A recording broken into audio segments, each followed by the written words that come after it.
ಮಂಗಳೂರು ನಗರದ ವಿವಿಧ ಪೊಲೀಸ್ ಠಾಣಾ ವ್ಯಾಪ್ತಿಗಳಲ್ಲಿ ನಡೆದ ದ್ವಿಚಕ್ರ ವಾಹನ ಕಳ್ಳತನ ಪ್ರಕರಣದಲ್ಲಿ ಭಾಗಿಯಾದ 4 ಮಂದಿ ಆರೋಪಿಗಳನ್ನು ಮಂಗಳೂರು ಸಿಸಿಬಿ ಪೊಲೀಸರು ಬಂಧಿಸಿದ್ದಾರೆ.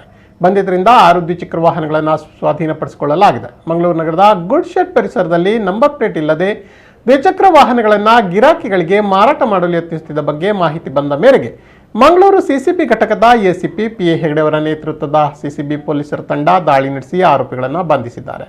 ಕಸಬಾ ಬೆಂಗ್ರೆಯ ಮೊಹಮ್ಮದ್ ಸಿನಾನ್, ಮೊಹಮ್ಮದ್ ಸಾಹಿಲ್ ಬೆಂಗ್ರೆ, ಉಳ್ಳಾಲ ನ್ಯೂ ತೋಟ ಹುಸ್ನಾ ಫೈಜಲ್ ತೋಟ ಫಸಲ್, ಬಂಟ್ವಾಳ ನಂದಾವರದ ಮೊಹಮ್ಮದ್ ಸಾಹಿಲ್ ಬಂಧಿತ ಆರೋಪಿಗಳು. ಆರೋಪಿಗಳಿಂದ ವಶಪಡಿಸಿಕೊಂಡ ದ್ವಿಚಕ್ರ ವಾಹನಗಳ ಒಟ್ಟು ಮೌಲ್ಯ 2,15,000 ರೂಪಾಯಿ ಆಗಿದ್ದು, ಮುಂದಿನ ಕ್ರಮಕ್ಕಾಗಿ ಆರೋಪಿಗಳನ್ನು ಉಳ್ಳಾಲ ಪೊಲೀಸರಿಗೆ ಹಸ್ತಾಂತರ ಮಾಡಲಾಗಿದೆ.